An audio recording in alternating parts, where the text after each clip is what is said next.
Pois é, como nós dissemos agora, o presidente dos Estados Unidos, Joe Biden, viaja hoje à Europa e se reúne amanhã com chefes de Estado e líderes da OTAN, a Aliança Militar do Ocidente. Sobre isso, nós vamos conversar com o professor da Universidade Federal Fluminense e pesquisador de Harvard, Bristol. Ele é o especialista em análise de guerra. Bom dia, professor. Seja bem-vindo aqui ao CNN. Eu já gostaria de perguntar ao senhor qual é o objetivo dessa ida do presidente Joe Biden agora à Europa? O que ele poderia dizer agora nesse encontro da OTAN? Bom dia, Luciana, Rafael, Elisa, bom dia a todos. Bom, até agora quem tinha representado os Estados Unidos na Europa tinha sido a Kamala e o Blinken, né? Essa é a primeira viagem do Biden para a região. Isso, é claro, tem alguns objetivos políticos de demonstrar poder, demonstrar a atenção dos Estados Unidos na área, mas existem algumas questões práticas. Existe, por exemplo, o pedido do Zelensky feito para o Parlamento dos Estados Unidos de fechamento da zona aérea da Ucrânia, que, é claro, não pode ser atendido pela OTAN, mas por causa do pronunciamento do Zelensky naquele dia, que comparou o que a Ucrânia passa com o 11 de setembro, com o ataque a Pearl Harbor. Os Estados Unidos se comprometeram a dar mais dinheiro para a Ucrânia e, inclusive, investir em sistemas antimísseis, o que permitiria que a própria Ucrânia pudesse exercer o fechamento do espaço aéreo, que já faz com alguns mísseis como os Stinger, né, que são de curto alcance, até 5 km de altura, mas usando sistemas melhores, como o S-300, que é um sistema que, inclusive, a Ucrânia já tem, alguns países da região têm. Esse S-300 foi desenvolvido pela, então, União Soviética, então a Eslováquia tem o sistema, a Polônia tem o sistema. Se esses países da região, né, Polônia, Eslováquia, outros países que têm o sistema, que inclusive os ucranianos sabem operar, puderem repassar esse sistema para a Ucrânia, então depois esses países querem dos Estados Unidos o Patriot, que é um outro sistema antimíssil. Então essa é uma das iniciativas. Existe também a questão de discutir o artigo 5º da Carta da OTAN, que prevê que a agressão a um dos países membros é uma agressão a todos. Algumas coisas têm acontecido na fronteira com a Polônia. Mísseis foram lançados pelos russos a 20 quilômetros da fronteira com a Polônia, o que obviamente ainda não é uma ameaça à integridade territorial, mas caíram drones, por exemplo, dentro da Polônia, e os russos dizem que esses drones caíram por falta de combustível, ou seja, não foi agressivo. Então, de qualquer forma, essa é uma discussão de como armar mais a Ucrânia sem envolver diretamente a OTAN nisso.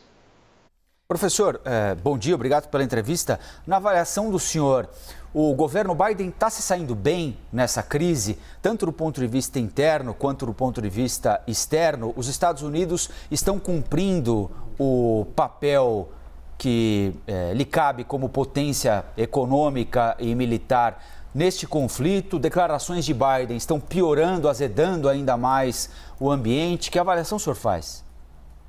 Bom, essas são várias perguntas dentro da mesma pergunta, então tem algumas respostas diferentes aqui. Primeiro, a população dos Estados Unidos, 70% dela é contra uma participação ativa dos Estados Unidos, ou seja, praticando atos de força em uma nova guerra. Os Estados Unidos estão cansados de guerras, né? Teve a guerra do Iraque, do Afeganistão, há pouco tempo teve uma conclusão, a guerra do Afeganistão, com a perda da guerra, inclusive, né? Os Estados Unidos se retiraram e o Talibã voltou ao poder depois de 20 anos de ocupação. Então, a população dos Estados Unidos não quer que o país se envolva diretamente em outra guerra. Até porque, se isso acontecer, muito provavelmente a gente terá uma escalada para uma terceira guerra mundial, que não é do interesse de ninguém. Nem a China, nem a Rússia querem isso. Por que a China? Porque a China declarou há poucos dias, inclusive para o próprio Biden, que não tem interesse nisso. A China não tem interesse na mudança do status quo.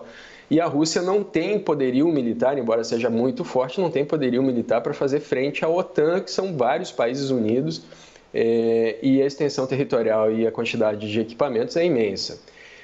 Agora, uma outra parte da sua pergunta é como tem se portado o presidente. Pois então esse tipo de xingamento que é feito entre os presidentes, né, O Biden chamou o Putin de bandido. Esse tipo de xingamento lembra muito as relações que houveram entre Estados Unidos e então União Soviética pré-crise dos mísseis em Cuba em 1962. Esse tipo de coisa não ajuda a que os líderes cheguem a uma mesa de negociações e discutam um tratado de paz, por exemplo. Na verdade, só dificulta mais, pode acabar havendo rompimento das relações diplomáticas, que é uma coisa que os russos, inclusive, ameaçam fazer nesse momento. Professor, uma pergunta um pouquinho sensível aqui para o senhor. Os Estados Unidos, quando se envolvem nesse tipo de discussão, se envolvem é modo de dizer, porque é quase que um comer pelas bordas, né? O mundo está envolvido, mas ao mesmo tempo não podem estar para que isso não se torne de fato uma terceira guerra mundial.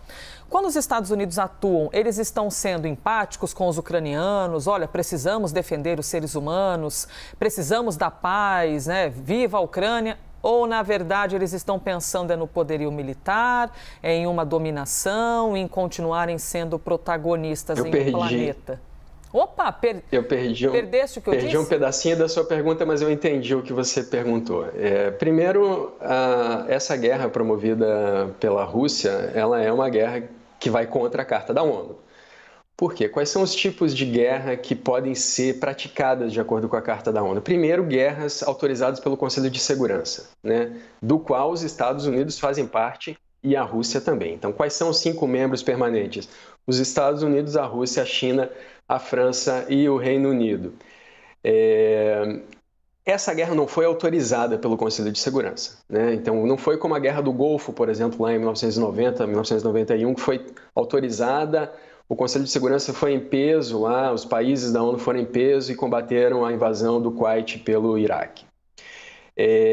Agora, a Rússia também rasgou a Carta da ONU quando não se absteve de votar nessa questão, né? Então, a Rússia contrariou o artigo 27, parágrafo 3º da Carta da ONU, que diz que quando um país está diretamente envolvido numa questão de controvérsia internacional que possa ameaçar a paz e segurança internacionais, esse país deveria se abster de votar.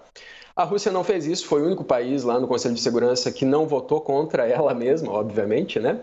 Os outros 11 países votaram contra a Rússia, inclusive o Brasil, 3 se abstiveram, e a Rússia, é claro, que não votou numa resolução para ela sair da Ucrânia sem nenhuma demanda imediatamente. Então, os Estados Unidos têm alguns papéis nessa guerra. Primeiro, os Estados Unidos são um dos membros do Conselho de Segurança da ONU, que é a maior organização internacional que existe, da qual tanto Rússia quanto Ucrânia são membros. Então, não é só porque a Ucrânia não é membro da OTAN que ela não tem direitos. Essa guerra promovida, aceita pelo Conselho de Segurança, é um dos tipos de guerra aceitas pela ONU. A outra é a guerra defensiva, que é o que a Ucrânia faz. Ela foi agredida, ela se defende. O que a Rússia faz é uma guerra de agressão. A guerra de agressão é proibida pela Carta da ONU. A ONU existe justamente para evitar guerras, é o principal objetivo da ONU. Existem outros, direitos humanos, desenvolvimento econômico e social, cooperação entre os países, mas o principal objetivo é evitar guerras. É por isso que o principal órgão da ONU é o Conselho de Segurança. Então, essa é a função dos Estados Unidos na ONU. E existe a função dos Estados Unidos na OTAN, Organização do Tratado do Atlântico Norte, que é uma organização que foi criada pós-Segunda Guerra Mundial e que se contrapunha ao Pacto de Varsóvia. O Pacto de Varsóvia foi criado depois da OTAN, foi criado em 1955, essas duas organizações representaram os interesses dos países durante a Guerra Fria. Então, existem algumas funções dos Estados Unidos nessa questão, tanto dentro da ONU quanto dentro da OTAN, e tanto quanto um país que negocia no leste europeu por questões econômicas e geopolíticas.